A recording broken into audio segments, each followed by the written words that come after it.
of the science and education practices development. UPI also has a laboratory. Schools range from early childhood education to high school level located at the main campus and the branch campuses.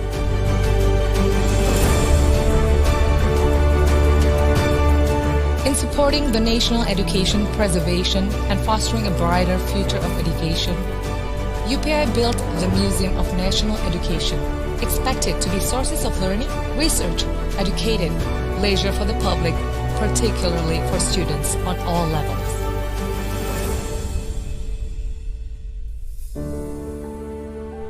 From the dazzling land of Bumi Siliwangi, welcome to Universitas Pendidikan Indonesia, the leading and outstanding university. Welcome to Universitas Pendidikan Indonesia.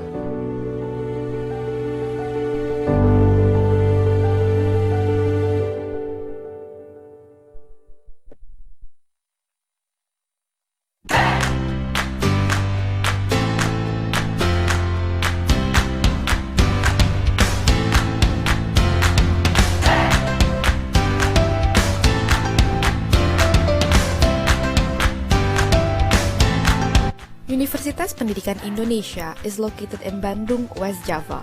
Living in Bandung means students and scholars will experience vibrant, warm, and progressive city environment. Bandung offers high-quality environment for students and scholars' living standards, starting from academic support facilities, natural and man-made recreational facilities, achievable transportations, and ample green open spaces. In Indonesia, Bandung is popular for its nickname, Kota Kembang or the City of Flower.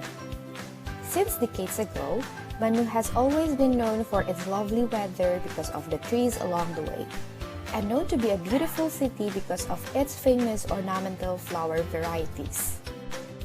Then, how to get more information regarding studying at UP or joining UP international events?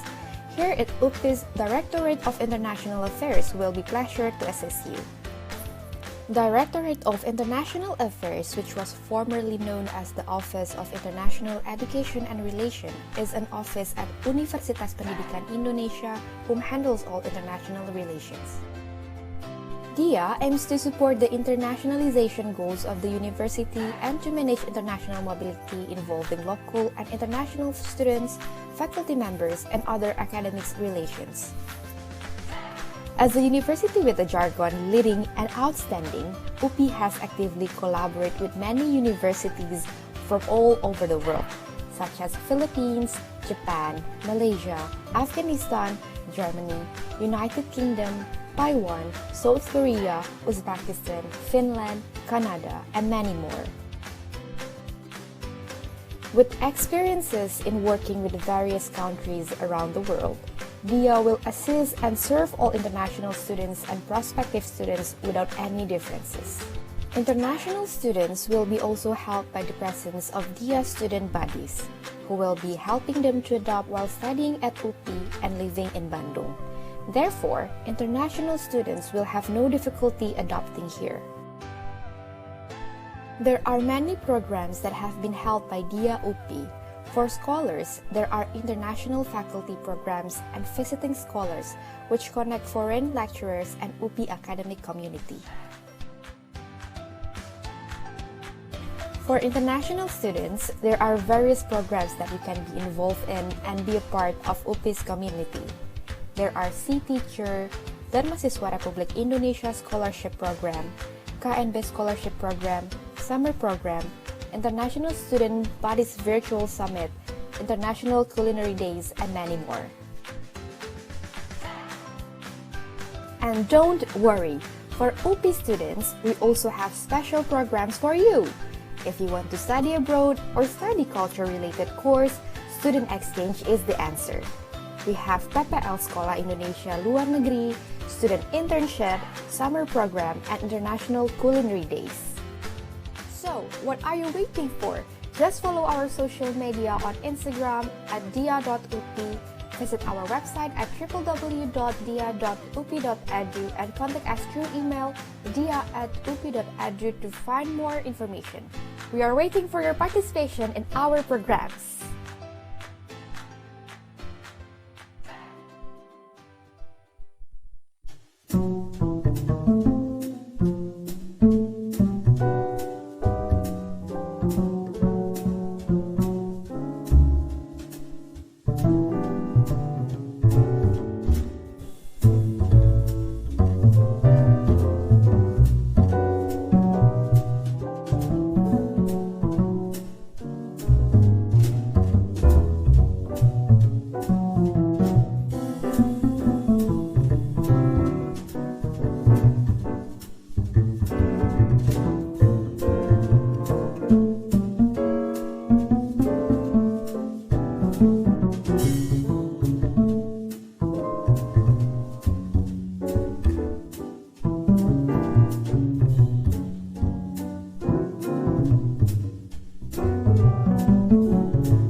This is Universitas Pendidikan Indonesia. Universitas Pendidikan Indonesia was initially established in 20th of October 1954 in Bandung City as Teachers Education College. The institution was integrated as a part of Pajajaran University, then amended into Institute of Teacher Education and Educational Sciences, or IKIP, and finally re-established as Universitas Pendidikan Indonesia, or UPI. The Bumi Siliwangi building, formerly known as Villa Isola, is the university's main building as well as its icon. Villa Isola, an Art Deco building that currently serves as the rectorate building, is now inaugurated as one of the nation's cultural heritage buildings. UPI's primary mission is to become a leading and outstanding university. Thereby, UPI is committed to promote academic excellence and nurture innovation and scholarly development in order to be a leading pioneer in the field of education. By having scientific, educative, and religious as its motto, UPI strives to balance the three concepts, all in one harmony. Universitas Pendidikan Indonesia is made up of 8 faculties: Faculty of Educational Sciences, Faculty of Social Science Education, Faculty of Language and Literature Education, Faculty of Mathematics and Science Education, Faculty of Technology and Vocational Education, Faculty of Sports and Health Science Education, Faculty of Economics and Business Education, Faculty of Art and Design Education, and UPI also offers postgraduate programs at the School of Postgraduate, including various research opportunities and civic services at the Center of Research and Community Services. Additionally, UPI also offers non-educational courses as a mandate extension of the government to nurture future graduates of non-educational programs. UPI, in its academic implementation, is committed to applied cross-fertilization approach between educational and non-educational programs to mutually strengthen both of the areas. A part of the main campus in Bandung, UPI is strengthened by 6 branch campuses, which located in several locations. UPI Bumi Siliwangi, UPI Cibiru, UPI Tasikmalaya, UPI Purwakarta, UPI Sumedang, and UPI Serang.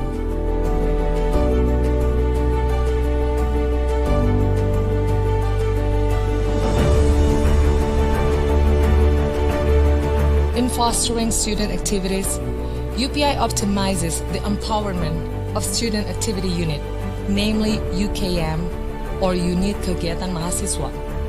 and the engagement of students in various activities related to their talents, interests, and intellectual. Thus, it is not surprising if UPI students got so many achievements at the national and international level.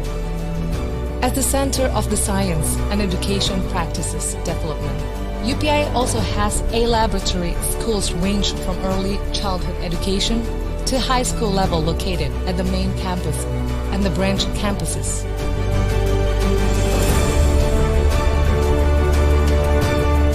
In supporting the national education preservation and fostering a brighter future of education, UPI built the Museum of National Education, expected to be sources of learning, research, educative, leisure for the public, particularly for students on all levels.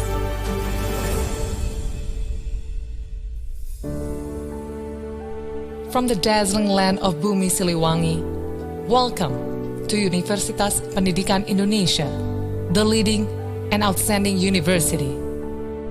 Welcome to Universitas Pendidikan Indonesia.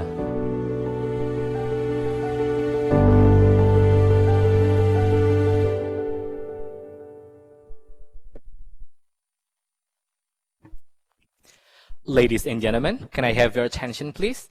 The 6th International Distinguished Scholar Webinar Series, World Class University, Universitas Pendidikan Indonesia is commencing shortly. I would like you to be reminded to keep your microphone off during the session.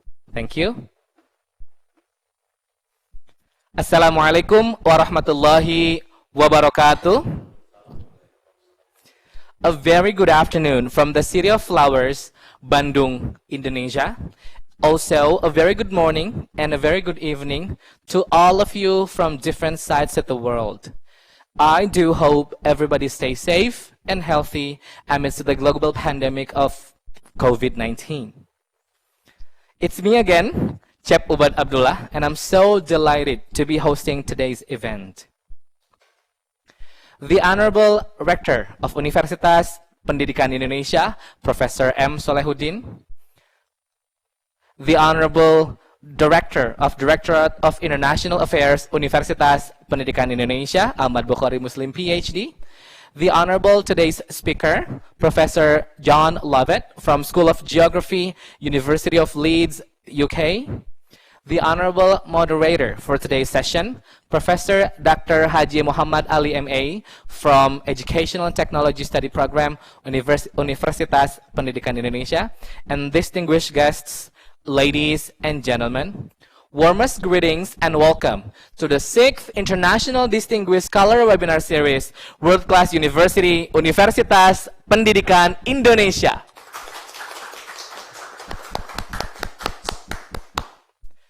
Today's event is the 6th out of 7 webinar series organized by the Directorate of International Affairs, Universitas Pendidikan Indonesia, as a part of commemoration of Universitas Pendidikan Indonesia's 67th anniversary, or Dies Natalis. Today's topic of discussion will be on SDG, 7 Universal Access to Modern Clean Energy, delivered by Professor John Lovett from School of Geography, University of Leeds, UK, whose expertise is mainly on natural resource management. Thank you so much, Professor Lovett, for coming. It's such an honor for us to have you here. So, ladies and gentlemen, to start with, allow me to invite the Director of Directorate of International Affairs, Universitas Pendidikan Indonesia, Ahmad Bukhari Muslim PhD, to deliver his report. Bapak Ahmad Bukhari, the floor is virtually yours. Thank you, MC. Good afternoon from Indonesia and all audience in ASEAN countries. And good morning to Professor John Lovett in the United Kingdoms, and good afternoons and also good evening to people in other parts of the world. Honorable Professor M. Solehuddin, the Rector of Universitas Pendidikan Indonesia. Honorable Speaker, Professor John Lovett, School of Geography, University of Leeds, the United Kingdom. Honorable Moderator, Professor Muhammad Ali, Department of Educational Technology, Universitas Pendidikan Indonesia. Dear all audience from Indonesia and overseas countries, Assalamualaikum warahmatullahi wabarakatuh. Again, it is with great pleasure to welcome you all virtually to the International Distinguished Scholar Webinar Series 6. This webinar series is organized by Directorate of International Affairs in commemoration with UPI's 67th anniversary or Dies Natalis, Universitas Pendidikan Indonesia. Kindly be advised that we have 7 webinar series altogether, starting October until the end of November 2021. So we will have our last webinar session this coming Friday morning. The topic of today's webinar series is SDG 7, Universal Access to Modern Clean Energy by Professor John Lovett, School of Geography, University of Leeds, the United Kingdom. Ladies and gentlemen, the topic of our webinar today is essential and contextual, particularly for Indonesia and other developing countries in Global South region. Access to energy is essential to reduce poverty. Energy makes possible the investment, innovations, and new industries that are the engines of jobs, inclusive growth, and shared prosperity for entire economies. However, despite its significance, the production of energy should be clean and sustainable with equitable access.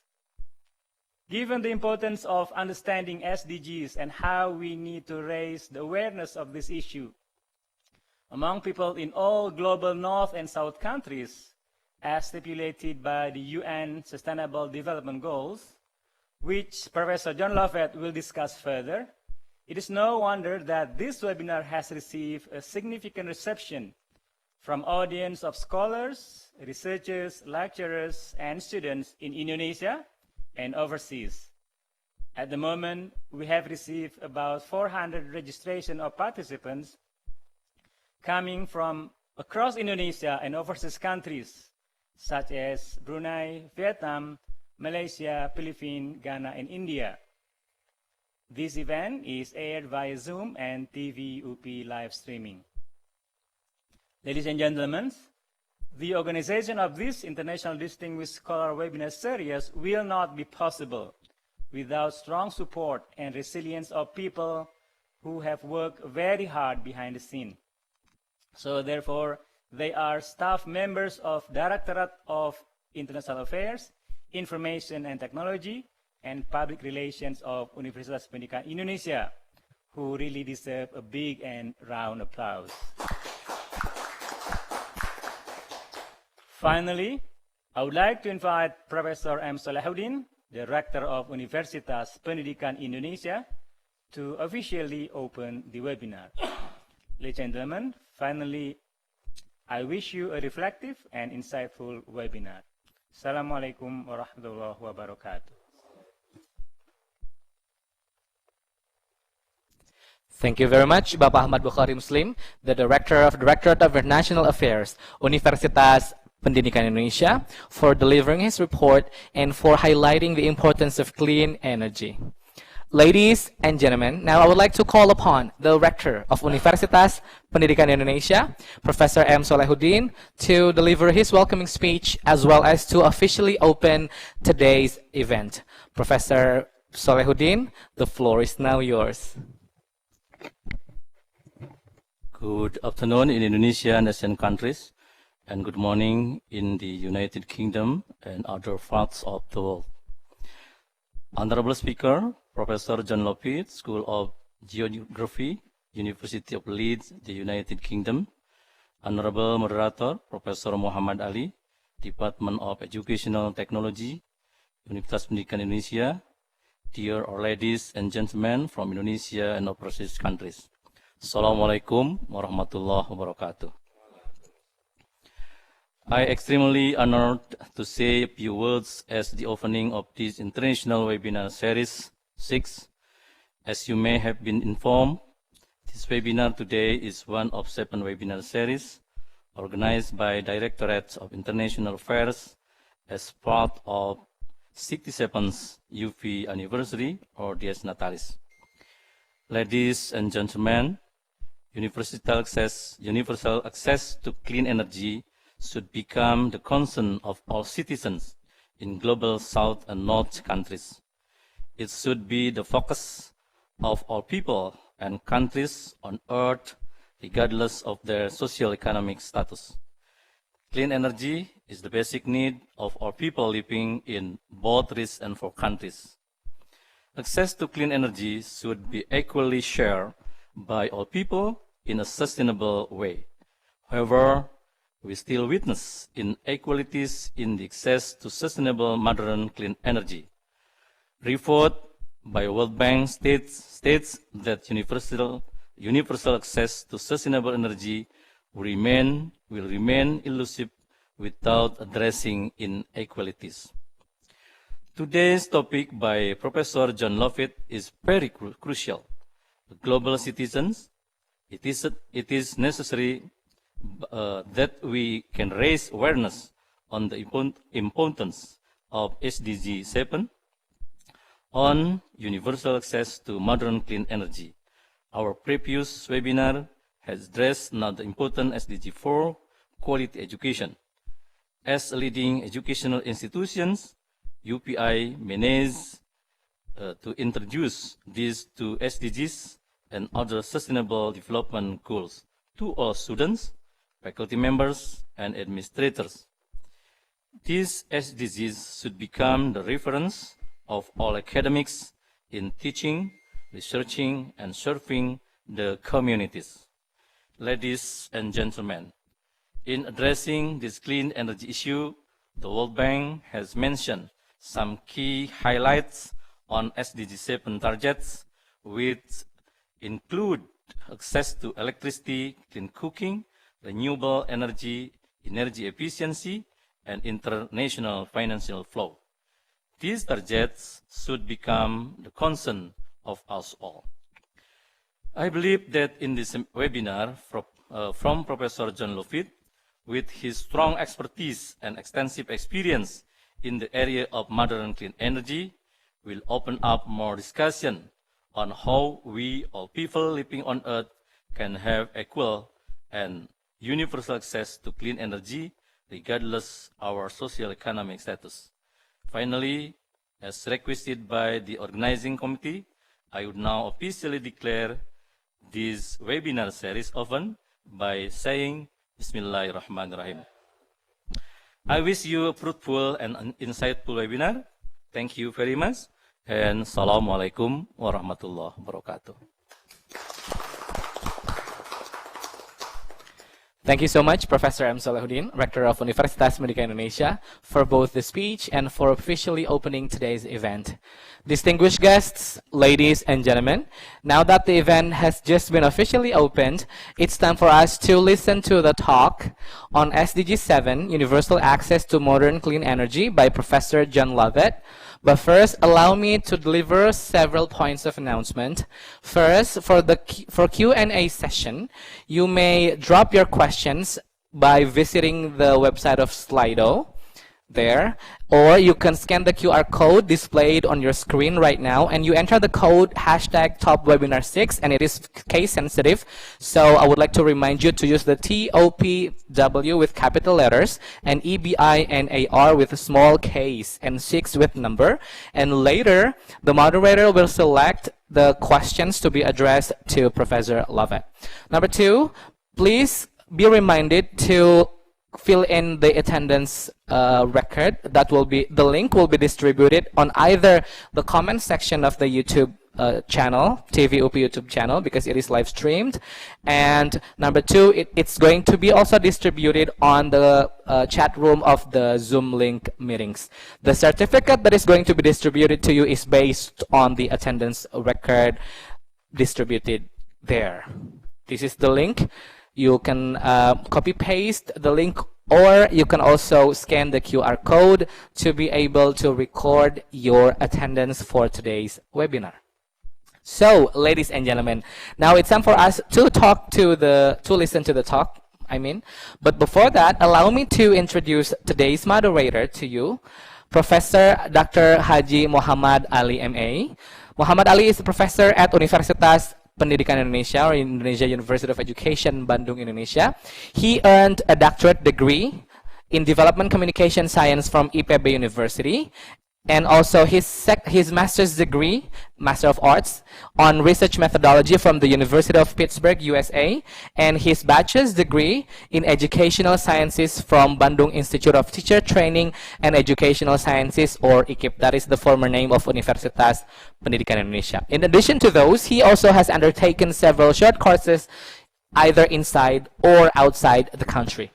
He has written and published 20 books, 12 chapters of readings, and dozens of articles published by various reputable national and international journals.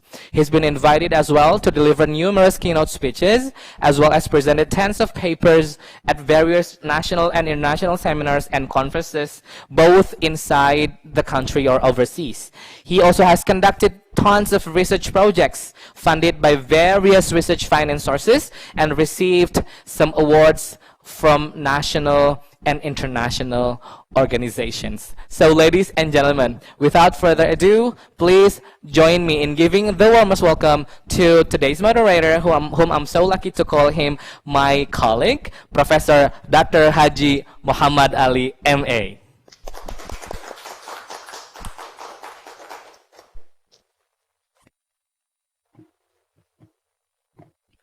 Thank you very much, Masters of Ceremony. Good afternoon to those of you in Indonesia and in the neighboring countries.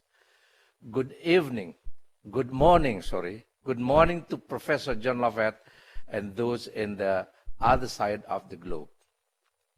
Assalamu alaikum wa rahmatullahi wa barakatuh. I'd like to welcome you all to the International Distinguished Scholar Webinar Series hosted by Universitas Pendidikan Indonesia in Bandung, Indonesia.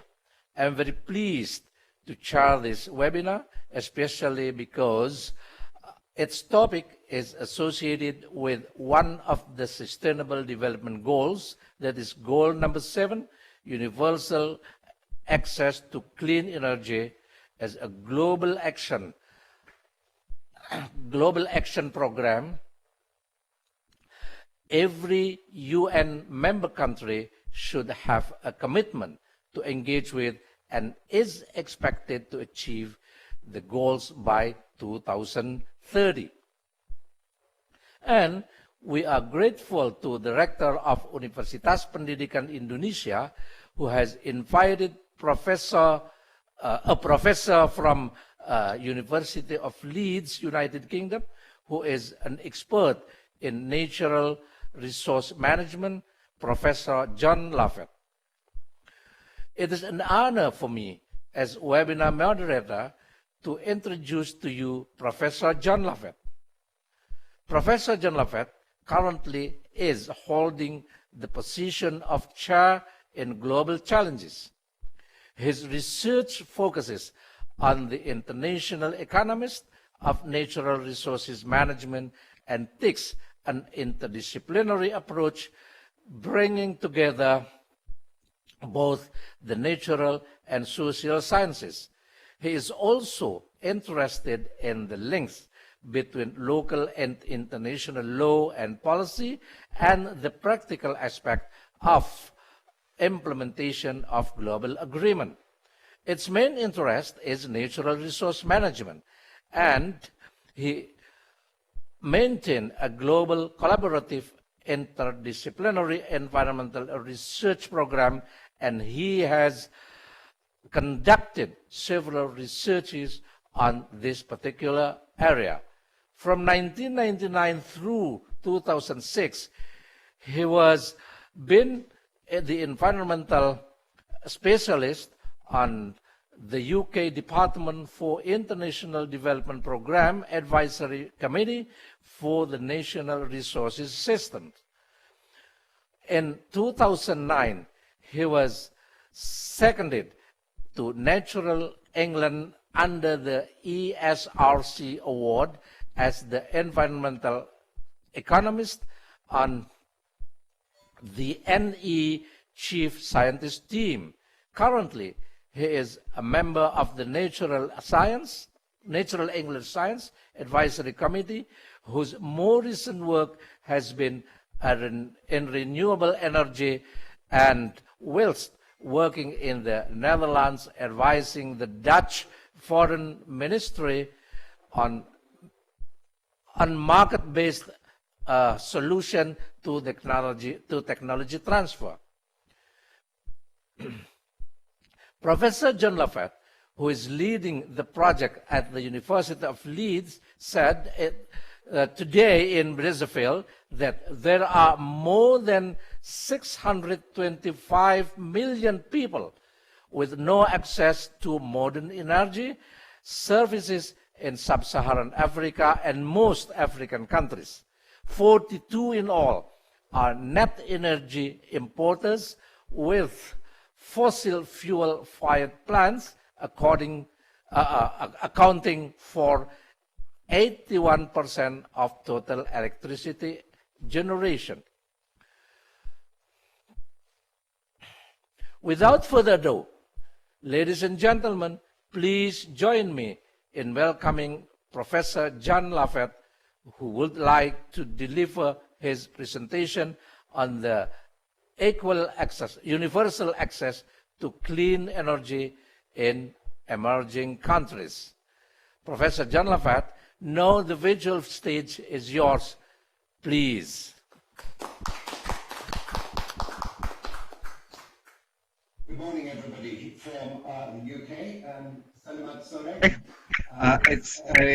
It's a real pleasure to be back in UPI again. UPI is a little bit like my second home, because I've spent some time there working at the university, and I still have ongoing projects with colleagues there, particularly on educational projects related to massive open online courses.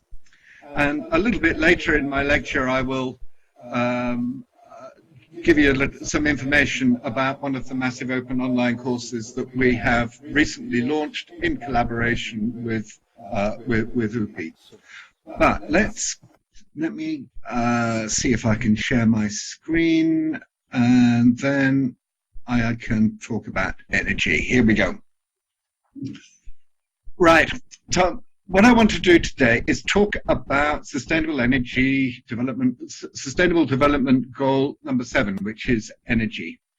And energy is fundamental to all of us, but remarkably, it wasn't one of the Millennium Development Goals in the year 2000. So it wasn't until the Sustainable Development Goals were introduced that energy really became center stage in this concept of sustainable development. I've just been at COP26 in Glasgow, where I was presenting some of our work on renewable energy, in particular in relation to microgrids. And this work we have been doing in collaboration with a number of organizations in Indonesia. The Resilience Development Initiative has been coordinating that. And we've been working on Sumba Island, which is an iconic island for renewable energy development. And I'll talk a little bit later about our work there. Climate change is regarded as being a central issue now with human development.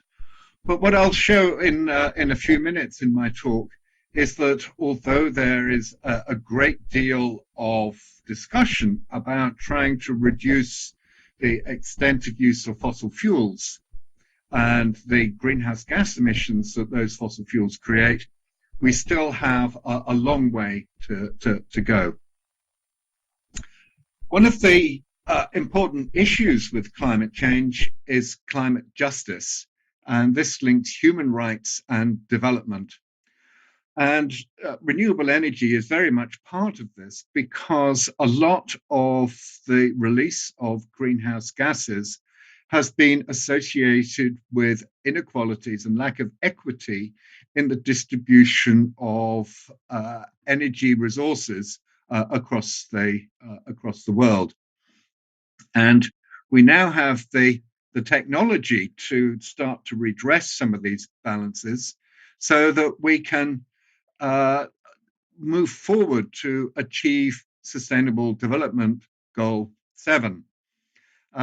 Let's have a look here, for example, at the United States of America. And this is a satellite picture of the United States of America at night.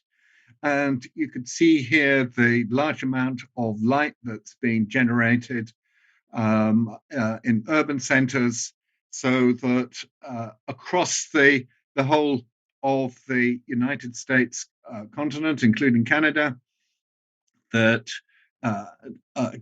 clean modern energy is widely available. Now, if we contrast that, for example, with Africa, here at the top of the screen, you can see Europe, where the night lights of cities are very bright. But for much of Africa, with the exception of some small areas in South Africa, the continent does not have light at night.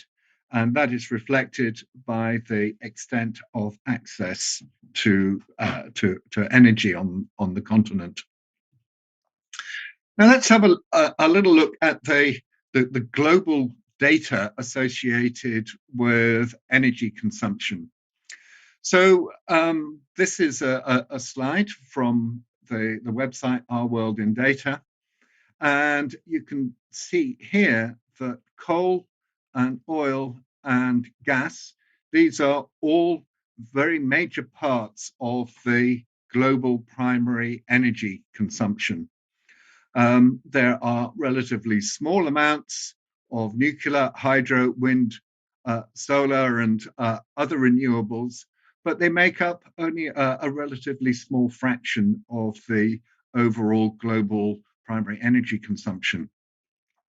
This primary energy consumption increased very dramatically in the 19th century with the start of the Industrial Revolution. And if you see here along the bottom, this is the traditional biomass consumption, and this is maintained relatively constant throughout time. And much of the world's population does, in fact, just use traditional biomass. It's only the industrialized countries that started to use fossil fuels to a very large extent with the Industrial Revolution. So when one's talking about greenhouse gas emissions and climate change, then the United Nations Framework Convention on Climate Change includes a component for what's called differentiated responsibilities, where those countries that were historically responsible for greenhouse gas emissions from the burning of fossil fuels that has then resulted in what's called dangerous anthropogenic interference with the climate systems, those countries should be the most responsible for reducing their greenhouse gas emissions and also transferring renewable energy technologies to what are called developing countries in the Framework Convention on Climate Change. Now, there's been a lot of political wrangling, and this continues to this very day, because some of the countries who are not historical emitters, in particular India and China, are now regarded, they're very powerful economically, and they also use a very great deal of fossil fuels to generate their energy. And other countries who are historical emitters, for example, the United States of America, feel that the constraints that are imposed on countries globally by the Framework Convention on Climate Change should also apply to those developing countries that are using a lot of fossil fuels at the moment. And in fact, in 1997, when the Kyoto Protocol was originally proposed underneath the UNFCCC, UNFCCC negotiations, the United States refused to sign up to it because they considered that the principle of differentiated responsibility should be not part of an agreement that United States should sign up to. And they also said that they didn't want to sign up to an agreement that was harmful to the economy of the United States.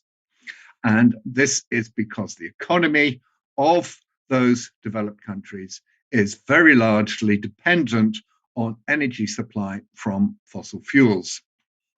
And of course, what developing countries want to be able to do is to develop their economies, and energy is very important to the development of their economies, but they don't want to be constrained by the sources of energy that are being used to create that economic development. If we move on to this side, this shows it in a bit more detail. Global primary energy consumption by source, and you can see here that 84.3% of global energy comes from fossil fuels, from oil, coal, and gas. And renewable sources, or sources where there is a limited amount of greenhouse gas emission, account for a relatively small proportion of the overall sources for energy consumption. If we look at the way that this is distributed across the globe in terms of primary energy consumption, so those countries which are colored the deepest blue, these are the countries that have the greatest energy consumption. And I showed you the picture of the United States of America by night. And you can see, of course, that the United States, this is Alaska up here, which is part of the USA, have a high primary energy consumption.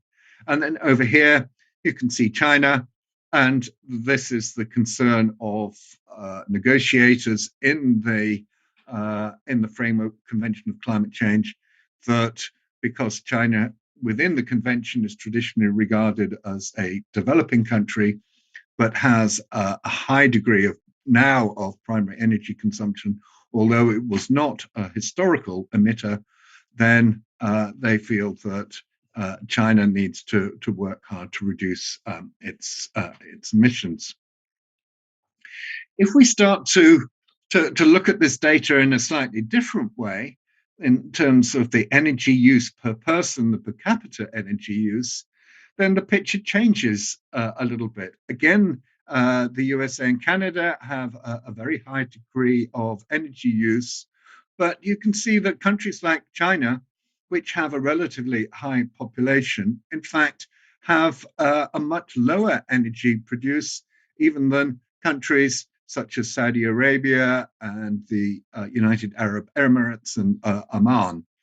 And Australia, which has a relatively low population per unit area, has a high energy use per person. So when you're looking at energy use per person, then the situation changes quite a lot. There's another interesting country here, Norway, and Norway has a high energy use per person. But a lot of the energy that is used per person in Norway is derived from hydropower, because it is a very mountainous country with a high rainfall. So they're able to generate a large quantity of electricity from hydropower. If we look at that per capita energy use from fossil fuels, nuclear and renewables, again, dividing by country, you can see Canada, United States and Australia have very high per capita use. And if we go down here to the countries in the negotiations, the countries like United States regard with some concern, China, India, Brazil, then these have relatively low per capita energy use. So this is one of the reasons why the negotiations in the United Nations Framework Convention on Climate Change Conference of the Parties, it's quite difficult for people to reach agreement, because there are these huge disparities in different forms of energy use across the globe. And also in the historical emissions of what the convention calls dangerous anthropogenic interference with the climate system. Here again, we look at electricity generation. Here's the United States at the top. There's India, France, United Kingdom down here at the bottom. And if we look at per capita electricity consumption, then again, the United States and Canada, very high. Saudi Arabia, very high. Norway and Sweden, very high. But of course, they have a lot of hydropower over there. But a lot of the energy that's generated in places like Canada, the US, Australia, is derived from burning of fossil fuels.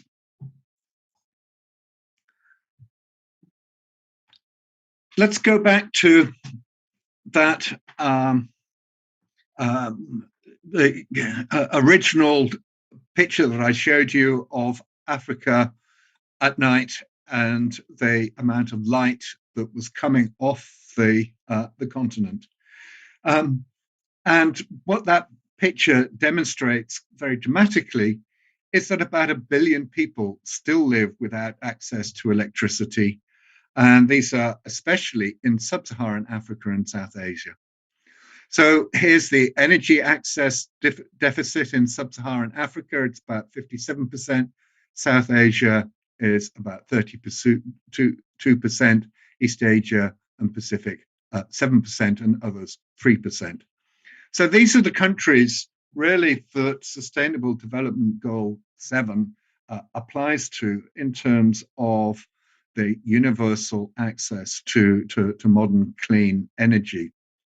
And I'll talk a little bit later about the problems that are associated with the traditional use of biomass.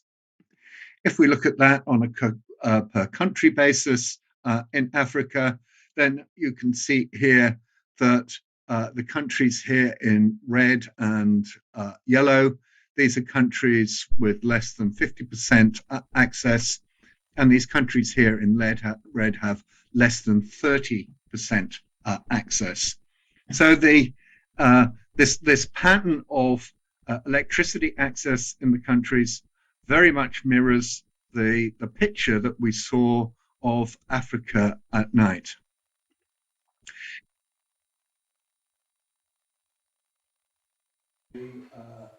The energy that's being used in Uganda is primarily... Excuse me, Professor Lovett, can you enlarge your slideshow? Enlarge, yeah. Okay. No, I think you can shift it into slideshow modes. You can click the slideshow modes. Okay. Yeah. Okay. That's better. Thank you.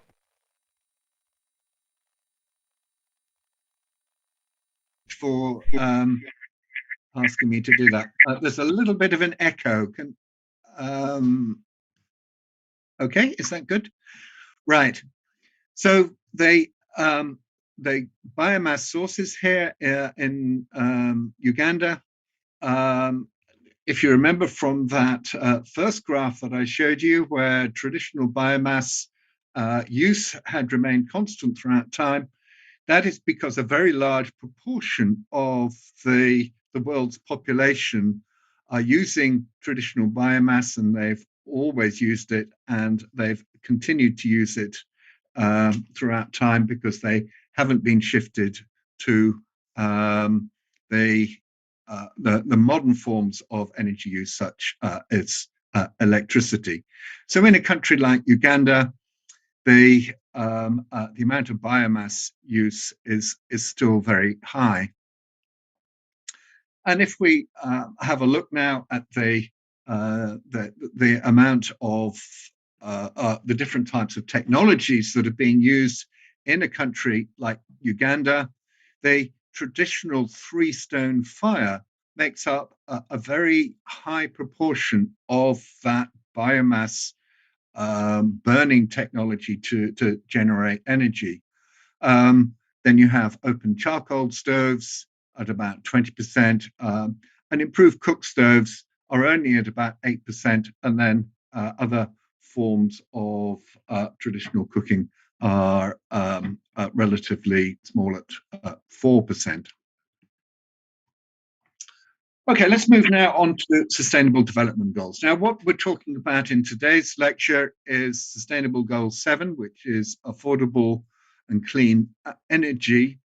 But towards the end of the talk, I'll also talk a little bit about Sustainable Development Goal number 1, no poverty, Sustainable Development Goal number 3, good health and well-being, and Sustainable Development Goal number 5, gender equality. But affordable and clean energy actually underpins a lot of the other Sustainable Development Goals.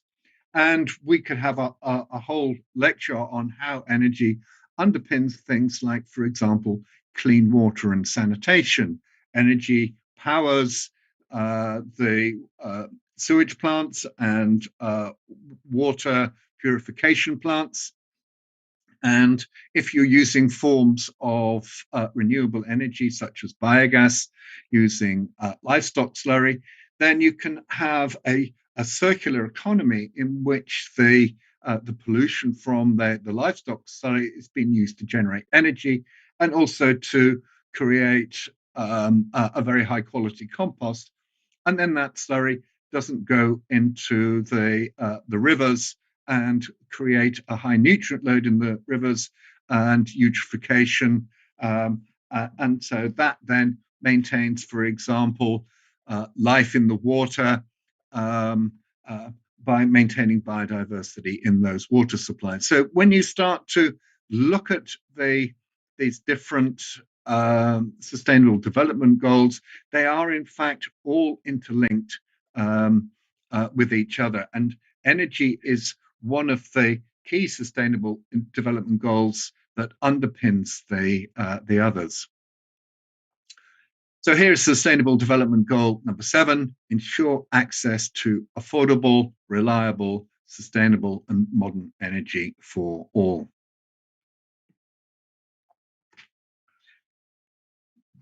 Let's go back and consider a little bit of history as, to do with Bandung in particular. And in 1955, the Bandung was the host of the famous Asian African Conference. And that conference generated what has become known as the Bandung spirit of collaboration between Indonesia and Africa. And that continues to this very day. Here, this is a picture from 2005 with the Golden Jubilee of the Asian African Conference. And what we've tried to do in our renewable energy projects is to continue that Bandung spirit. And I'm going to talk a little bit now about the project that we have been conducting in collaboration with African partner countries in Uganda, Tanzania, the Republic of Congo, and in Indonesia with the Resilience Development Initiative, who have been coordinating partnerships with other countries, with other organizations in Indonesia, such as UPI. And in the University of Leeds, this is a cross-faculty project with myself in the School of Geography. And then we're working with the School of Electronic and Electrical Engineering and the School of Chemical and Process Engineering. And what we've been trying to do is to have an integrated interdisciplinary project that is focused on SDG 7, where we're looking at ways of providing access to modern clean energy, particularly through the development of microgrids. Now, microgrids are very much the way of the future in terms of generating and distributing electricity. Again, if you think back to those pictures that I showed at the beginning with the picture contrasting the United States of America and Africa in terms of electricity generation and consumption, then you can see that electricity generation in countries like Africa is very low. But what we have now is that we don't need to rely on large-scale electricity grids powered by fossil fuel generation plants, because the technology is available to have small microgrids where the generation is coming from solar power, perhaps from microhydro, perhaps from wind power, perhaps from biomass combustion. And these microgrids can be anything from a few households to the size of a small town, and they can also be integrated into larger microgrids. So we have the technology is there for this. The cost of generating electricity from solar and wind has fallen dramatically, so that it is now much lower than other forms of energy generation, for example, nuclear power, which also has relatively low greenhouse gas emissions. So this is a technology that's coming. It's coming very soon, and it's already here in a lot of places. One of the things that's holding it back is the high cost of batteries, but a lot of work is being done on battery technology, and that cost of that is going to be falling very soon, so that when you've got intermittent sources of renewable energy, such as solar and wind, that energy can be stored within batteries. But the technology is only one aspect of meeting Sustainable Development Goal 7. A lot of the problems with introducing these kinds of new technologies relates to the socioeconomic aspects. And this is what we've been trying to do in our project, is look at the community resources, needs, and aspirations, because you have to have a completely different business model associated with the use of microgrids and the generation of energy, and how to pay for that energy within the community. So within our work on the socioeconomics of microgrid systems, what we were looking at is things like the range of energy uses, conducting a stakeholder analysis, looking at sustainability and resilience, looking at ethical considerations, and looking at capacity building. And we focused on Sumba Island because it's an iconic island, and a great deal of work has already been done there on the development of renewable energy and microgrids. And what we wanted to do was to look at Sumba and then transfer that learning experience under the Bandung spirit to our collaborators in Africa. And the teams from Africa came over to Indonesia, to Bandung, to Sumba, and also to a meeting in Jakarta, where we were together with the communities and the ministries and practitioners and so on. So in terms of our field work, we conducted field work in both Uganda and Indonesia, looking at different microgrid and mini-grid sites, talking to heads of villages, technicians, and government officers.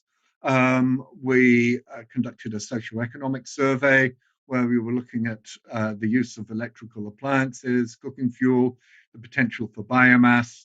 And we conducted what's called a choice experiment, where we looked at the willingness of people to pay for different types of electricity service, so that the microgrids could be designed appropriately.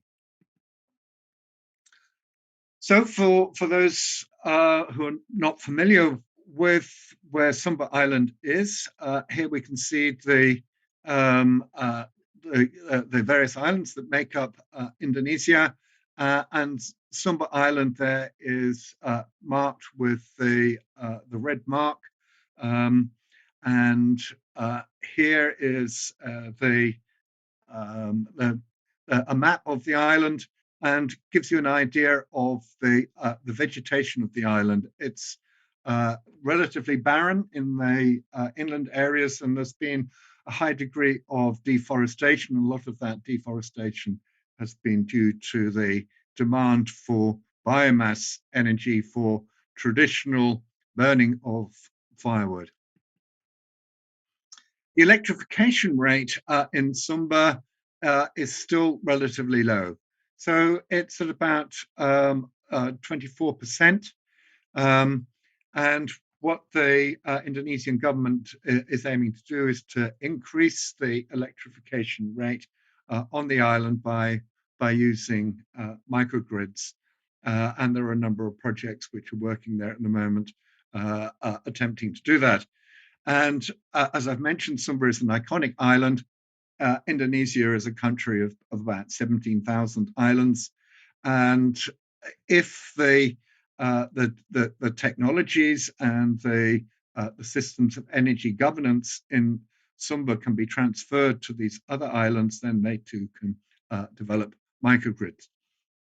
And because Indonesia is a leader now in this type of approach to SDG 7, then the hope is that we can transfer that to other developing countries, such as those in Africa, where the access to modern clean energy is very low.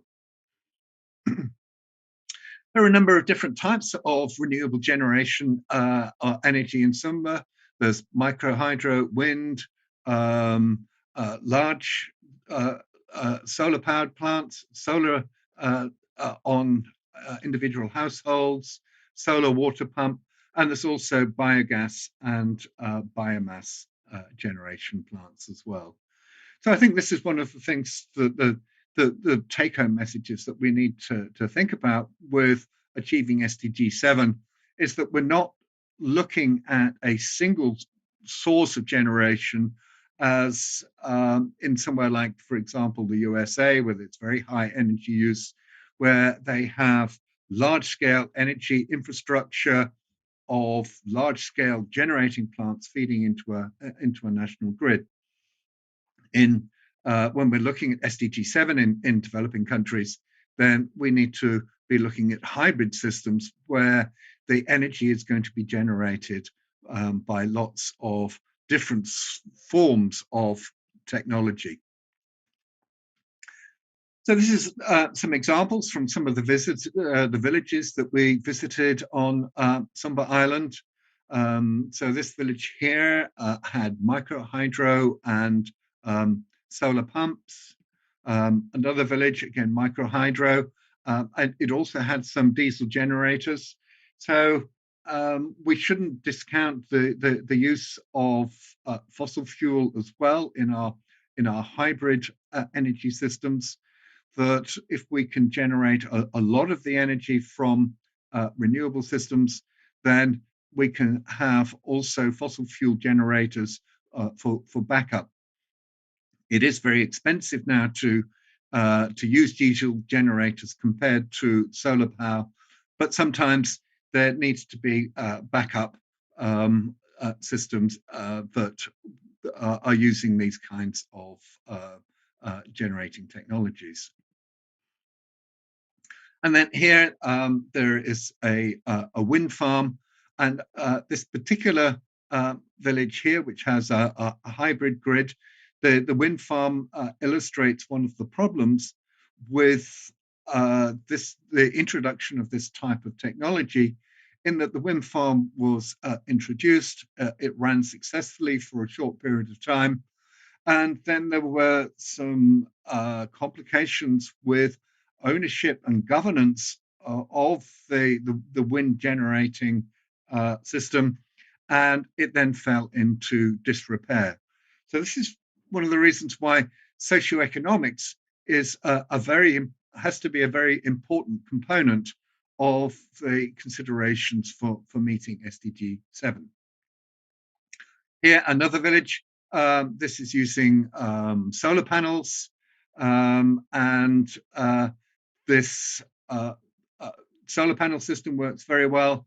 And you can see in the bottom right there, the battery storage that's required with solar panel systems. And it's the battery storage which is the most expensive component of this type of system now.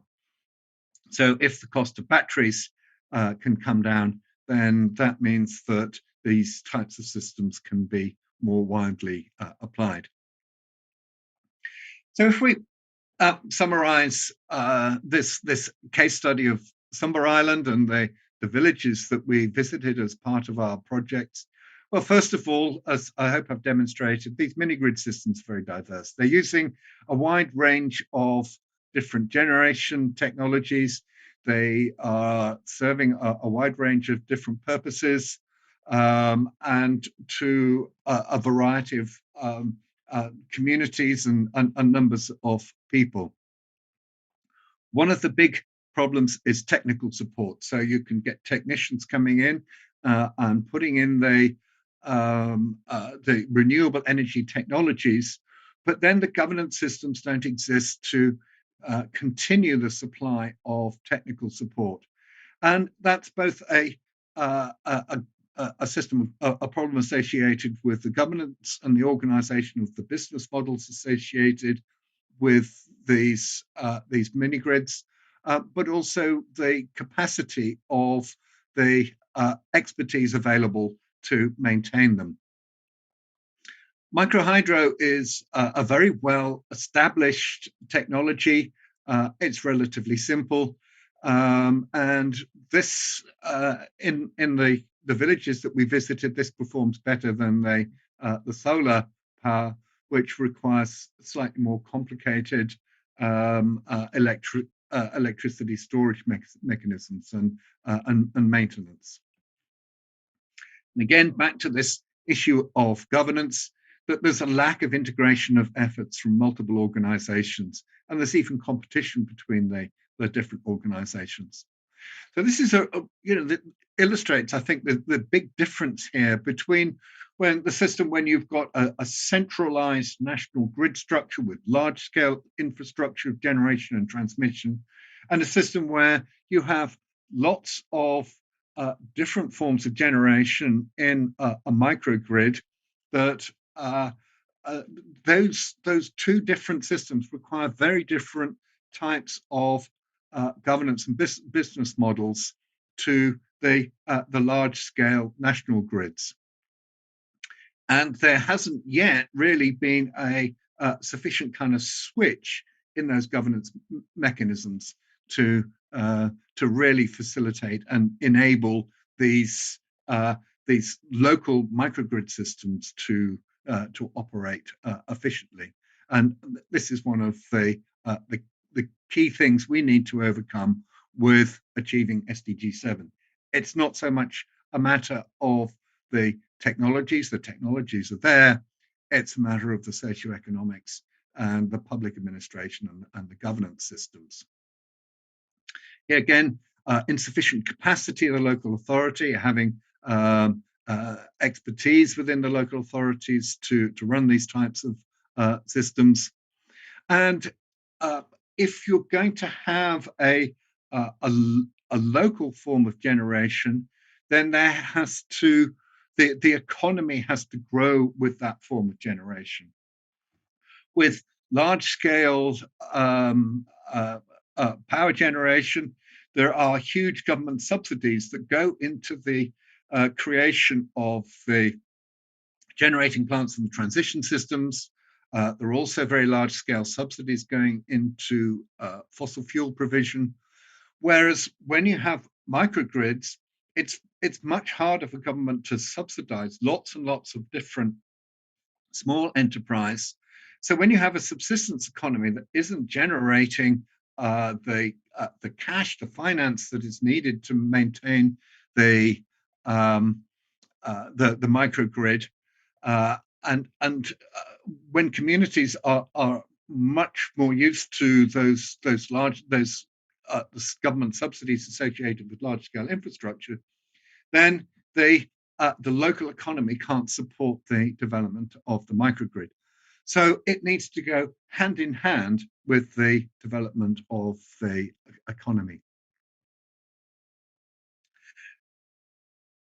This brings us to Sustainable Development Goal number 1, that developing microgrids which can provide or help to meet Sustainable Development Goal number 7, providing clean modern energy. In order to do that, we also need to build micro-enterprises so that the people using the energy can afford to pay for that clean modern energy. So it kind of goes hand in hand with ending poverty and improving the economies of these subsistence villages and communities.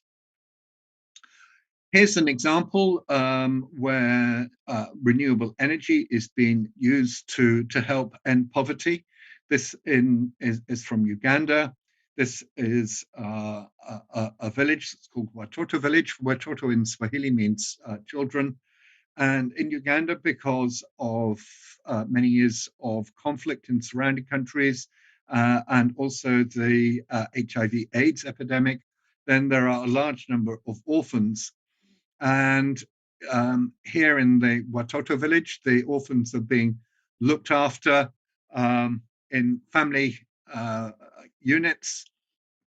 And these family units are being powered by renewable energy, by solar energy. And you can see the solar panel there on the roof. So the renewable energy here is helping to end poverty by bringing up these orphans in a village specifically to help them make the transition. Here's another example from Uganda and renewable energy. And again, this is solar power. This is on an island in Lake Victoria, which is a very large lake that forms the southern border of Uganda and is surrounded by a number of other countries, Kenya and Tanzania and the Congo Republic as well. And this is at Kalangala, and the lake is an important fishery. It's a fishery of national importance, and the renewable energy that's being generated here by these solar panels is being used to help power fishery enterprises for processing the fish that are caught in the lake.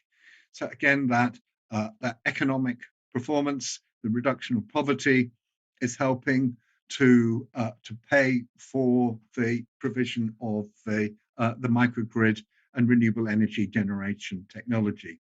So Sustainable Development Goal number 1, ending poverty, and Sustainable Development Goal number 7, the provision of renewable energy, are very much going hand in hand.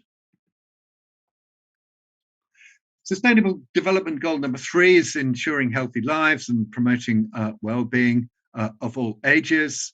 And one of the really serious problems that's associated with traditional biomass consumption, and I'm sure many of you will be aware of this if you've been anywhere near a bonfire where biomass is being burnt.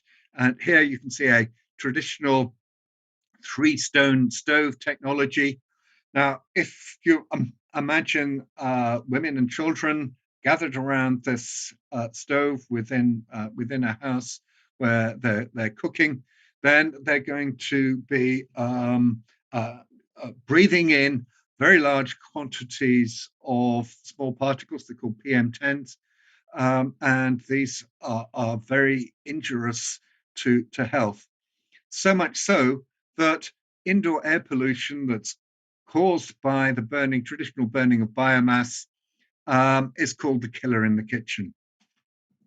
And there are a number of very simple technologies that can be used to try and eliminate that. There's one example here where you use gasification technologies to build a small fuel-efficient stove that doesn't produce the large quantities of injurious particulate matters that you get in smoke from traditional biomass burning. But there are lots of other ways that it can be done through chimneys or charcoal burners and other forms of technology. Electricity is, of course, one form of energy that you can use for cooking. But what happens very much in households in developing countries is that you get a mixture of technologies being used in the kitchen, depending on what type of cooking is being performed. And this is called stacking. So you might have a traditional biomass stove. You might have some electricity to cook food quickly in the morning when people are going off to work. You might have biogas as well. You might have charcoal and so on. So when one is trying to meet the needs of people for a healthy cooking environment, then we shouldn't just be looking at one technology. We should be looking at a variety of different technologies to meet the needs of communities. Something else that we've really been focusing on quite a lot within our project is achieving gender equality and empowerment. As I mentioned in the previous Sustainable Development Goal on health, then it's women and children that are particularly affected by the killer in the kitchen, indoor air pollution in the within houses from traditional biomass combustion. So introducing clean technologies, meeting SDG 7 in cooking is going to help women and children in those sorts of traditional households. But we also need to be very aware that, for example, in terms of our capacity building for achieving Sustainable Development Goal 7, that engineering, for example, has traditionally been a very male-dominated culture, and we need to be educating to bring women into those kinds of technologies so that they can realize and fully appreciate the needs of different technologies, meeting the needs of communities. So this is a workshop that we were running in Uganda, and on the right-hand side there is Mary Susan Abbo, who's the director of the Center for Research in Energy and Energy Conservation, and there behind her is their communications director, Flavia. So within Creek, they have really worked very hard to try and increase the number of women who are involved in running that program. Within our own project, our Africa Capacity Building project on renewable energy, of the PhD students that we've been training, of the three, two are women, and this is Mwaka Ismail from Tanzania, and she has just recently completed her PhD. In fact, today she sent me some pictures of herself at her PhD graduation ceremony. And Mwaka has been working on the electrical engineering side of developing microgrids in Tanzania. So she will be able to fully contribute to national development, to meeting SDG 7. And here there's a meeting in Jakarta. This was in December 2019, where we brought together in the Bandung spirit the teams from Africa and Indonesia to discuss the findings of our work on Sumba Island.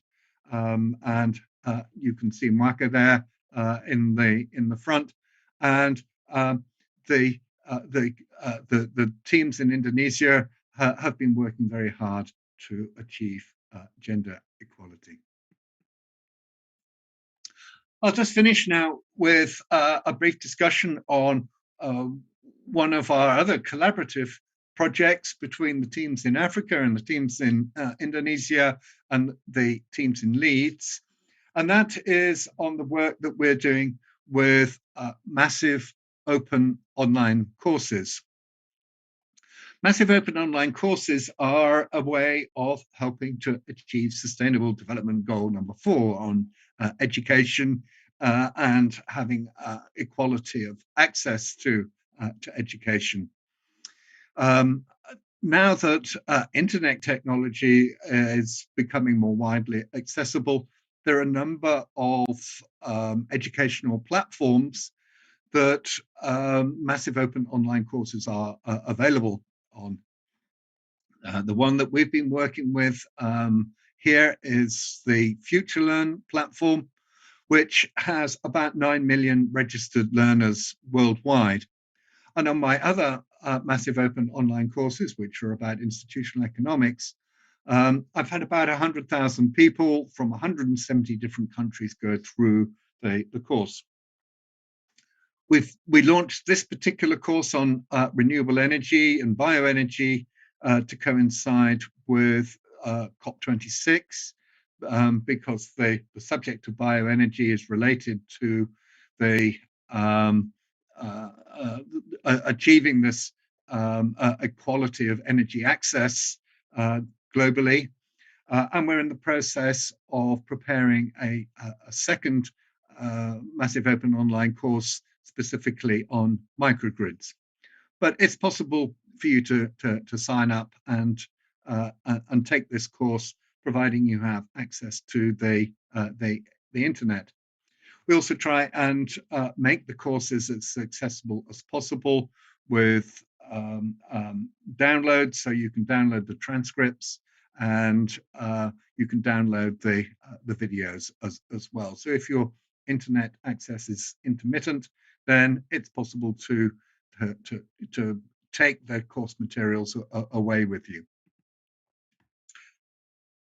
As with all our other projects, we've got quite a large number of contributors.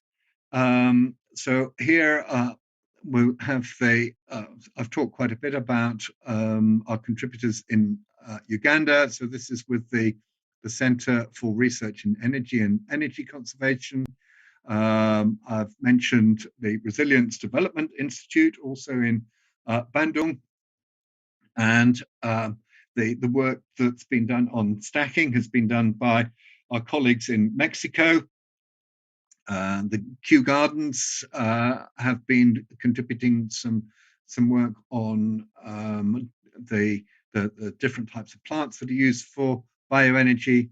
And of course, here we have UPI, our hosts today. So thank you very much. I'll finish there and open up the floor to questions. So thank you very much for the invitation. It's a great pleasure again to be with UPI and to be able to give a lecture to you all. And I hope that the situation with the pandemic eases in the not too distant future, so that it's going to be possible for me again to visit Indonesia and see my colleagues and friends in Bandung.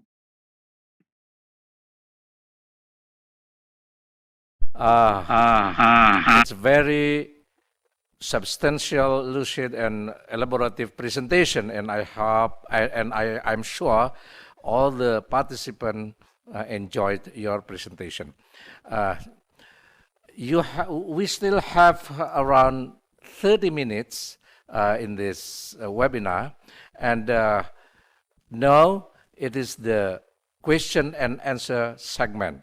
And for the question and answer segment, I'd like to choose only some question due to the time constraint, and I'll ask to Mr.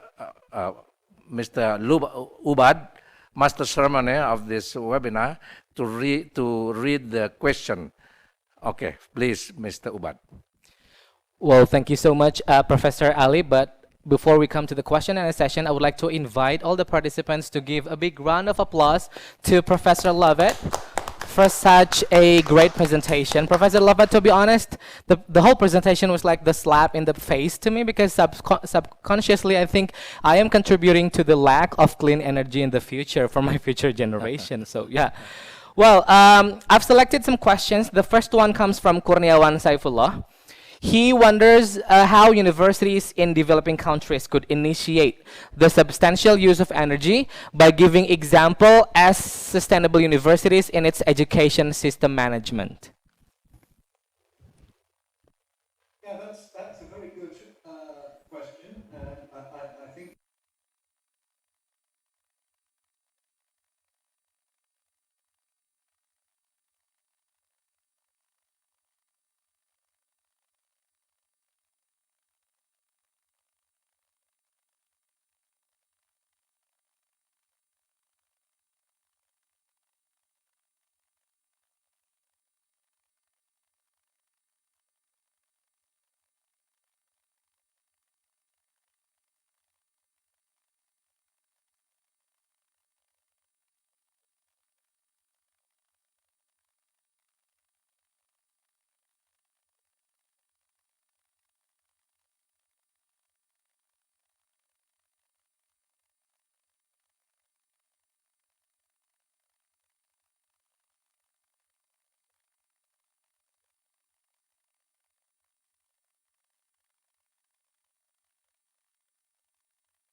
the public administration systems, capacity building, gender inequalities, poverty alleviation, and all these socioeconomic systems need to be brought into play. In other words, achieving SDG 7 is an integrated interdisciplinary activity that cuts right across different subjects, from gender studies to geography to economics to public administration and so on. So what universities should be doing is including sustainable use of energy within their education systems, as well as energy just being something that is the province of engineers. And in fact, a lot of the problems that we have, and I don't want to blame engineers, they do a fantastic job, and I love working with engineers, is that the education systems that we have within universities and also within schools tend to be very vertically integrated. You'll go into school, you'll do your sort of maths and physics and chemistry, and then you might become an engineer. And you don't really have any appreciation of things like socioeconomics or gender studies. So you end up designing your energy systems without the consideration of its social context. So I think it's, and this is an important role that universities can play. And what I'm trying to do within my own teaching is to bring energy into my classes that are dealing with institutional economics. I'm teaching bioenergy at the moment, for example, in my class on environment, conflict, and management, because energy has been a big source of conflict around the world. I hope that answers your question. Is that any supplementary points that anyone would like to raise there?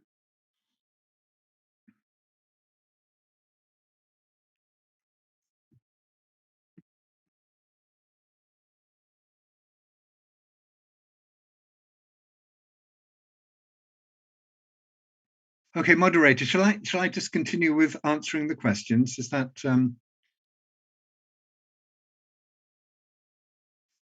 okay?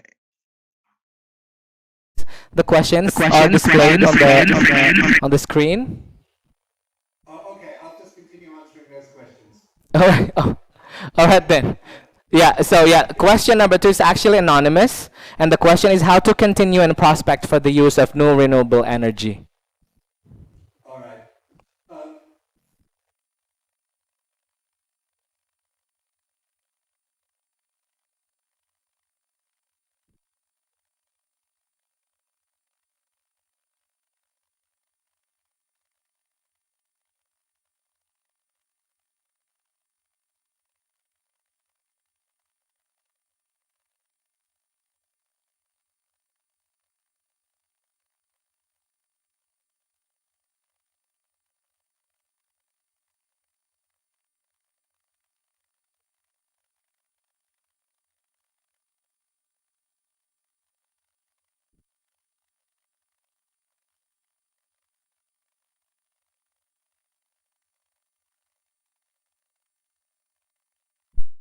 In terms of technology, it's all there. The gap that we have at the moment is on cheap batteries. And that's coming very fast. There's a number of technologies, for example, organic flow batteries that have been looked at, which use yeah, I'm not an engineer, so I can't fully explain organic flow batteries, but they're using organic systems within their energy storage, and those are much cheaper than things like the lithium batteries, which are used in vehicles and so on at the moment.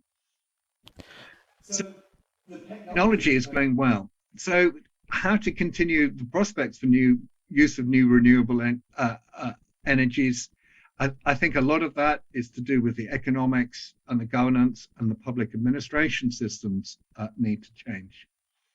As I've mentioned in the talk, there are very large subsidies that go to fossil fuel industries because they are responsible for providing most of the energy in the countries with powerful economies. So getting those renewable energy technologies to the people that really need them is a matter of socioeconomics and governance. So that's where we really need to continue in terms of focusing our research. Well, yeah, thank you for the answer. But that answer actually leads to a follow-up question, if I may, because yeah, when you told me that technologies are getting easier to access and it's getting cheaper, sometimes when the awareness is not there, the technology is almost useless. So how to actually raise the awareness of the people to, you know, to have the clean energy, or like to be energy conscious, especially in a developing country like Indonesia, for example? Interesting question. And our partners in Uganda are tackling that by a number of different ways. One is, of course, the partnership that we have with the Massive Open Online Course, of which UPI has been contributing. But the partners in Uganda are really doing a lot there. They've developed a TV drama that includes renewable energy. It's called Kampala, and it's broadcast on a Sunday night. And it's a very dramatic story about a young boy who's coming in from a remote rural area into the city, and the trials and tribulations that he experiences. And then he meets people who are working on renewable energy. They've also made a short movie, again, that's based on a family drama that talks about renewable energy. And they've produced a series of radio programs that have been broadcast on the national radio that have a family dramatic content, but also help to educate people about renewable energy. So using those kinds of media for outreach, I think, is very important, because this renewable energy technology is still relatively new, and it requires a great deal of public education. And of course, this is a role that UPI could play with its very large alumni network of teachers throughout the whole of Indonesia that by sending out educational materials to the teachers about these new technologies, then they can help to bring them into the classroom. Wow, thank you so much. Yeah, I believe involving the entertainment industry is such an interesting approach to raise the people's awareness of the energy. Let's move on to the next question. And the question is anonymous. How is microgrid future likely in a quarter line or archipelago? Because that person thinks that both do not favor RE for less wind and cloudy sky. Yeah, that's very true. In terms of wind generation, you have to be a little bit away from the equator for good wind. So here in the UK, for example, we have a lot of our renewable energy here in the country is generated by wind, but you don't have that that form of energy on the equator. But of course, what you do have is lots and lots of sun. So having solar power systems is offers great potential, and in areas where there is strongly flowing water, then of course you can also have hydropower systems. And in the on the equator, biomass grows very quickly, so you can use biomass generating systems as well. And I think what that illustrates, as I mentioned in my talk, is the importance of hybrid generating systems. So you might have some solar, some hydropower, some biomass, and one of the main constraints at the moment is the possibilities for storing the electricity. So if you have the solar generating electricity during day, but then you're using it at night for lighting or watching television or for a micro enterprise, then you need to have good battery systems. Now, one of the ways that people are looking at potential storage with battery systems is by integrating microgrid and what's called peer-to-peer generation of the electricities within communities, is by having the batteries of electrical vehicles as the storage systems. So let's take, for example, an island like Sumba. It's perfectly possible to have a system of using electrical vehicles where the drivers of those electric vehicles will hire the batteries. So you take the batteries out, you put them into a charging system, and then when the driver needs more charge, they come and you swap the batteries between the charging system and the vehicle. Now, when those batteries are all in the charging system, then they also act as the battery system for the microgrid as a whole. So having, thinking outside the box, creating new solutions to these kinds of problems is, I think, something that we can do with microgrids. And the equator, because of the abundant sunshine, then that offers huge potential for generation of renewable energy. Well, thank you so much. The next question is a little bit fundamental because Herdi would like you to share your vision of the future of material crisis, including the RE components after the energy crisis, both within the global context and also what happens in China. So do you think it will be recovered and when? I'm assuming here you're thinking about the recycling of the various materials that are used in renewable energy. This is causing some degree of concern within the renewable energy community because technologies such as solar panels are relatively recent, and we're getting to the stage now where old solar panels are starting to contribute to a waste stream. I know that there's quite a lot of work that has been done on recycling electronic components, because those electronic components contain some very valuable metals and other compounds. So recycling, having waste streams from electronic components, recycling and extracting those metals out is going to be an important industry in the future as those big piles of electronic waste build up. I think we also need to think much more about developing a circular economy, whereby the waste and repair and renewal is an integral part of the systems and the technologies that we design. We really can't design things for obsolescence any longer. We really need to design things so that they can be renewed, repaired, and reused as well. I hope that answers your question. All right. Thank you so much. The next one, I believe, is from one of your colleagues, Beta.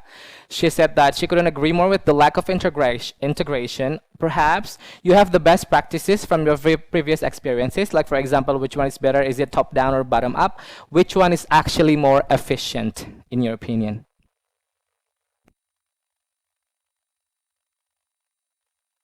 You're an architect, so I think you need to let's put this into the context of housing.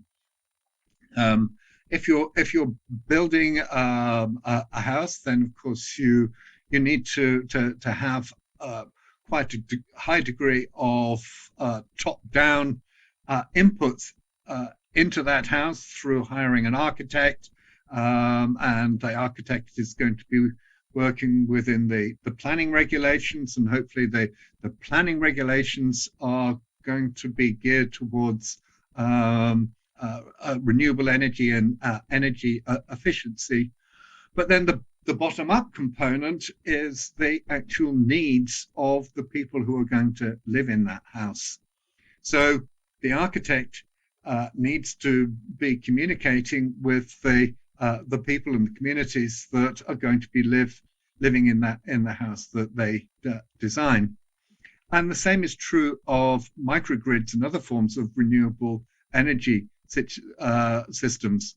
That the engineers, the technologists, when they are designing and developing microgrids, they need to be talking to the communities who are going to be using those energies. And I think this is where there have been a lot of problems, and I showed you some examples from Sumber Island, where the renewable energy technologies were installed, but then they weren't maintained because the bottom-up systems, the communication with the communities and those systems of governance and the capacity building needed, not as much attention was paid to those systems as to the top-down installation of the technologies. More questions. So I hope that answers your question, Bibi. Okay, one more question, please. One more question. Okay, one more question. I'm trying to, I have to pick one out of 4 questions, the last 4 questions. Well, I think I'm going to just pick this one. Within the case of Sumba, would the plan be on-grid or off-grid of the PLN, that's the National Power Generator Company? Also, does the research address the issue with the PLN's low BPP, considering the maximum price for the producer? That's a really interesting and a little bit of a technical question.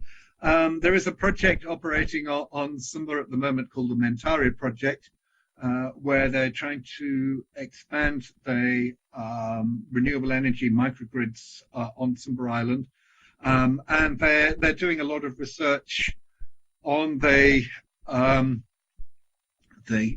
community's needs and matching the technologies to the community needs. And I also have a PhD student, Haifads Wibisono, who's collaborating with Mentari on looking at those different types of needs and matching the technologies.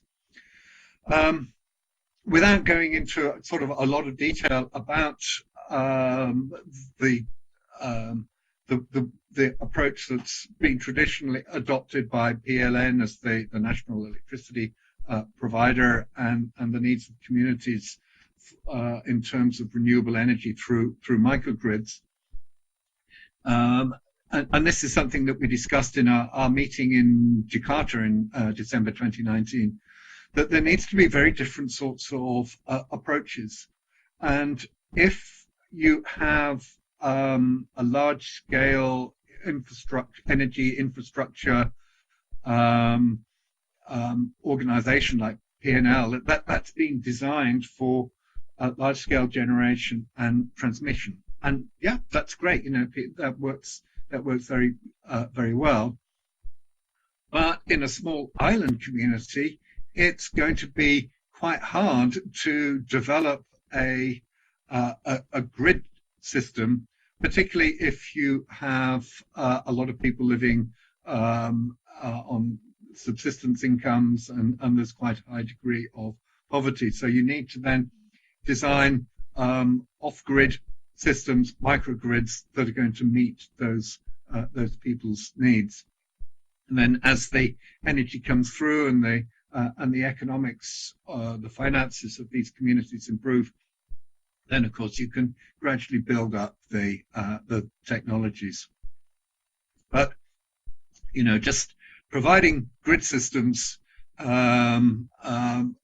not going to ultimately solve the problems, because that's actually going to create a bigger problem, in that those systems are very expensive. They're going to need a lot of subsidies to create at the beginning, and then they're going to require continued financing in order to maintain. So you've really got to build it up from the bottom up. Yeah, I hope that answers the question. Yeah, well, thank you so much. One last question, I promise. Is it okay, sir? Okay, so which one do you think we should do? I'm picking this very interesting question. Which one do you think we should do first? Is it buying an electric car, or waiting for the government to provide cleaner source of energy, and why?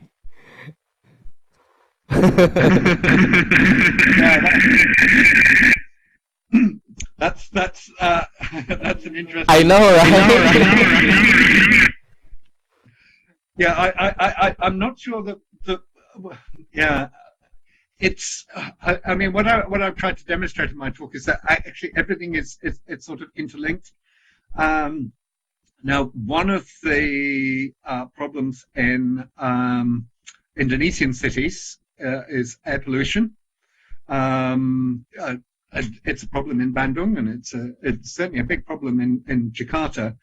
And one of the things that the national government wants to do is move towards an increase in the use of electric vehicles within cities in order to try and reduce air pollution.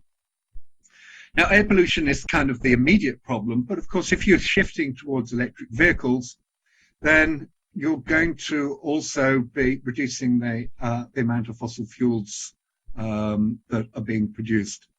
But in order to get those electric vehicles on the road, you've got to have a lot of other things happening. I've mentioned the idea of battery swaps for electric vehicles. That's one possibility.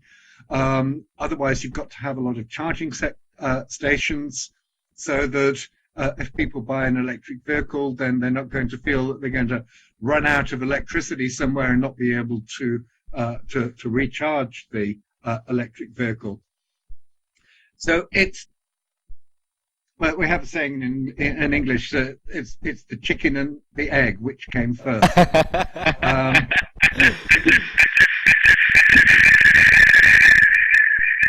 So you need to be able to have the electric charging points, or the battery swaps, or the affordable electric vehicle at the same time that as that individuals you're switching to the use of those electric vehicles. And this is where good central government planning can really come in and help do that. Thank you so much for such a wise answer, and I believe that wraps up the discussion for today's session. Even though there are more questions to ask, but due to the time constraint, I'm really sorry that we have to end this. So I would like to hand it back over to Professor Muhammad Ali to close the session. Thank you, Faubad, for reading the questions the participant raises in this webinar. And thank you, Professor Lovett, for sharing your experience and your expertise in natural resources management. And I'm sure that the participant enjoyed your presentation. And we still hope that you can be available for coming to our campus for giving more experience and more expertise in, especially in clean energy. And participants, ladies and gentlemen, we have enjoyed and learned about the importance of the clean energy from Professor Lovett. And I think Professor Lovett deserves big applause from us. Thank you very much again, Professor Lovett. And ladies and gentlemen, I will give the microphone to MC. Please, Pak Ubad. Well, thank you so much, Professor Muhammad Ali. Well, Professor Lovett, as a token of appreciation for the organizing committee of today's webinar, we would like to virtually hand a certificate to you, which will be presented by our Director of Directorate International Affairs, Bapak Ahmad Bukhari Muslim. So, Pak Abu, the floor is now yours. Thank you, Pak Ubad. Professor John Lovett, on behalf of Universitas Pendidikan Indonesia, would like to extend our highest appreciations for your very informative and insightful presentations on clean energy. We do hope that we can personally welcome you again to UPI in person when the pandemic is going away. And we do hope that we can have this continued cooperation and partnership with you and University of Leeds. Once again, thank you very much. Thank you very much indeed to the Rector, the Chair, the MC, the Director for International Affairs, and all my colleagues at UPI for being such fantastic colleagues, both maintaining our relationship online and when I visit Bandung. And I hope I'll be able to visit again soon and collect the certificate in person. In the meantime, I very much appreciate the continued collaboration that I'm doing with UPI on the massive open online courses, the bioenergy course that we've just launched, and the course on microgrids that we're currently preparing. So thank you very much. It's a real honor to give the talk to you today and to be hosted by UPI.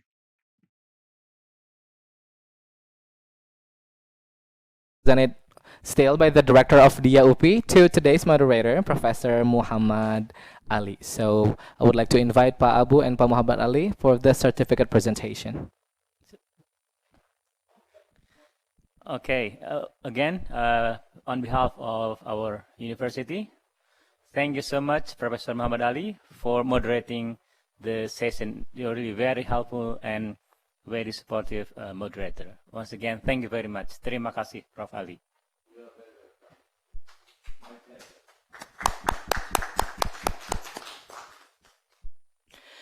Ladies and gentlemen, the certificate presentation to both the speaker and the moderator actually marks the closing for today's webinar, but I believe that both actually deserves another big round of applause for such a mind-blowing and eye-opening presentation and discussion. Once again, thank you so much. So it is time for me, Ubad, your master of ceremony, to sign off. But before that, allow me to remind you that we still have one more webinar, which will be conducted on November 26th, this upcoming Friday. The topic of discussion will be on multi-representation in science education, delivered by Professor David Trigast from School of Education, Curtin University, Australia. And the moderator will be Professor Dr. Phil Ari Widodo MED from Science Education Study Program, Universitas Pendidikan Indonesia. You can either scan the QR code to get the link, or you can follow DIA Instagram account at dia.upi for further info, including the registration link. So please don't miss it. I would like also to remind you again to fill in the registration link that has been distributed either on the comment section of the YouTube channel, TVUP YouTube channel, or on the chat room of the Zoom meeting links. So once again, on behalf of the organizing committee, Directorate of International Affairs, Universitas Pendidikan Indonesia, I would like to extend my most sincere gratitude for your enthusiastic participation and my apologies for any inconvenience. See you on the next webinar. Stay safe, stay healthy, stay happy. Bye. Assalamualaikum warahmatullahi wabarakatuh. Have a great day, everybody.